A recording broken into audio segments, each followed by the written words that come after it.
I think yeah, like as we all designers like have different like goals and journeys in life. I think what attracted me the most of the experience design and product design is actually creating and building things. And unfortunately, I got to a point in my career like having led designs and project at major companies as well, becoming a manager and director later and being a people manager.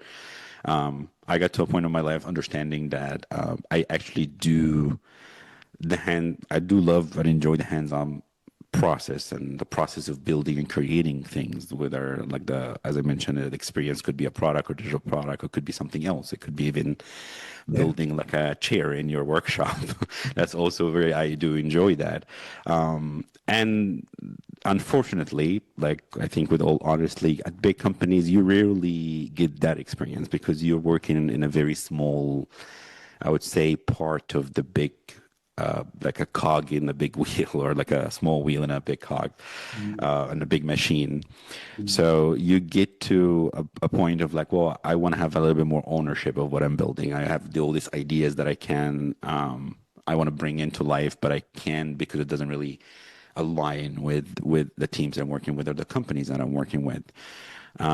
So I think that's kind of what prompted me to like, well, I want to try and design and build something. And even when I did it at the time, or at least when I started, I did build a couple of like startups and product myself, and I was lucky enough to kind of one of them get lucky to sell them early on, and make profit of it, but just move on because, like I said, going back to like I just love building and creating things, not necessarily I want to build like a huge company or unicorn because that's not my thing. I just want to build like something that is really good to be used, and I don't mind also like either sell it or someone else taking it over and or like absorbed by like a bigger company. But I was lucky enough to actually being able to do that. Went back to school and got my master's in innovation, specifically design thinking and innovation.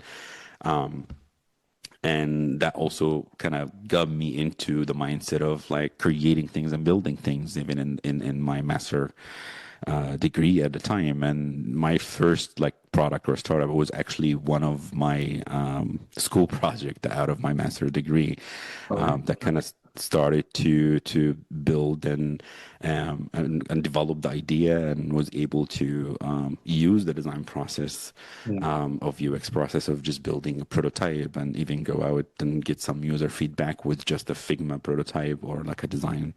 I believe it was a sketch at the time. It wasn't Figma, it wasn't popular yet. But I did use the design and design thinking and user-centered design and the design process to